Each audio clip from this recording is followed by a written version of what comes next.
Allô, allô! Aujourd'hui, j'ai envie de te partager 7 façons de cuisiner pour ajouter plus de saveur à tes aliments tout en réduisant ta consommation de sel.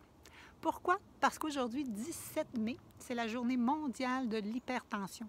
Savais-tu qu'au Canada, une personne sur 4 est atteinte d'hypertension?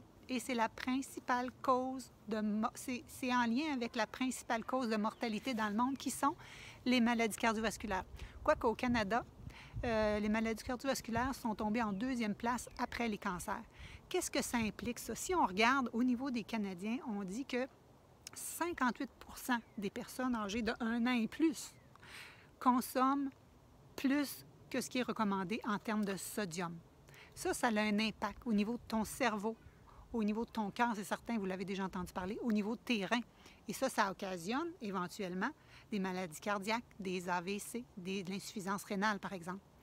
Donc, qu'est-ce que tu penses quand je te dis hypertension? En général, tu vas penser sodium. Tu vas peut-être penser le sodium que tu ajoutes dans tes aliments, mais ce n'est pas le principal. 80 de ton sodium est caché dans tes aliments. Et les 7 principales sources, tu vas voir, les 4 premiers, tu t'en doutes, mais le 4e, tu t'en doutes peut-être pas.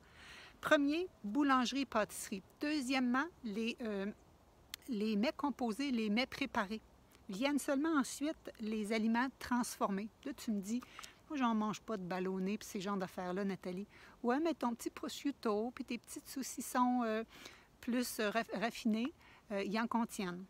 4e position, les fromages, les amis, les fromages. Ensuite viennent les soupes, les sauces et les condiments. D'où mon idée de te partager 7 trucs. Donc, mon premier, c'est utilise les herbes aromatiques. Donc, c'est incroyable. Moi, j'ai toujours un pot de basilic, vraiment un pot, là, un plant de basilic dans ma maison.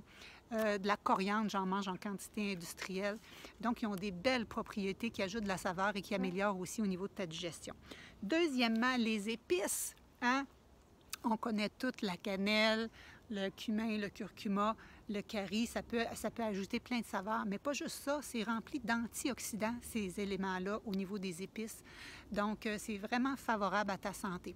En passant, la cannelle aussi, ça peut t'aider à réduire tes fringales, donc tes envies vers le sucré, donc c'est super. Puis en plus, ça a des propriétés anti-inflammatoires, donc à ne pas négliger. Hein? Surtout, comme on dit, le curcuma qu'on a tellement entendu parler, qui aide là, en prévention, par exemple, cancer, etc. Donc, à consommer idéalement à tous les jours. Mon 3e, ça serait tout ce qui est agrumes, citron, lime ou leurs zestes. C'est tellement savoureux, ça ajoute de la saveur. Moi, des fois, ça m'empêche même de manger de la vinaigrette.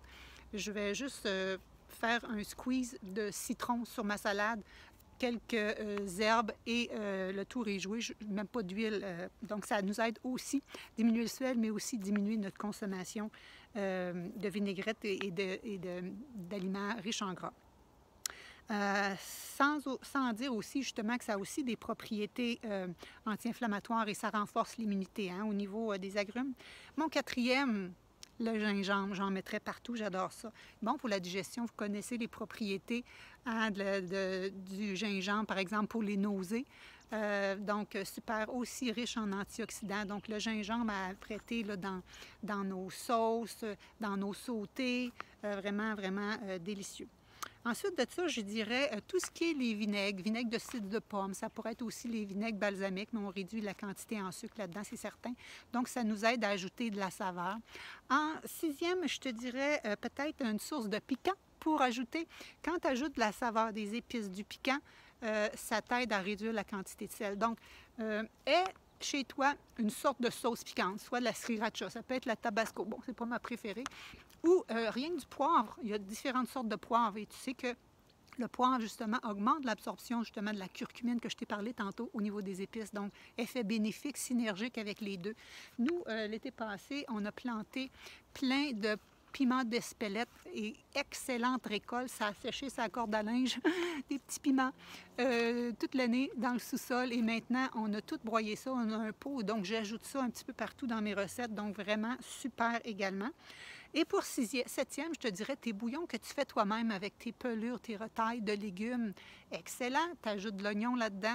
On n'a pas parlé. L'oignon, L'ail, mon Dieu, donc vraiment, ça pourrait être mon 7e, justement. Oignon, ail, et peut-être je l'aurais pu le monter. Oignon, ail, incroyable, là, donc vraiment, au niveau de nos solutions, vraiment excellent. Donc, si j'en ajouterais, dans le fond, en bonus, je te dirais nos petits bouillons maison, que tu aurais pu aussi assaisonner avec, justement, des herbes, des oignons, etc., pour allonger, si tu veux, et peut-être ajouter un peu de miso, qui aurait pu être un autre élément. Bref, j'arrive à 10 finalement.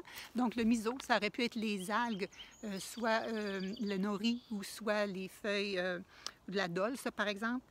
Ça aurait pu aussi être toutes les germinations qu'on met. Bref, toutes sortes de solutions pour t'aider à ajouter plus de saveur dans des aliments, pour réduire ta consommation de sodium, pour ne pas faire partie du 25 des Canadiens qui sont atteints d'hypertension, pour protéger ton cœur, ton cerveau et tes reins.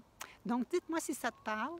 Dis-moi si ça te parle et lequel des 7 vas-tu ajouter à ton assiette. Au plaisir!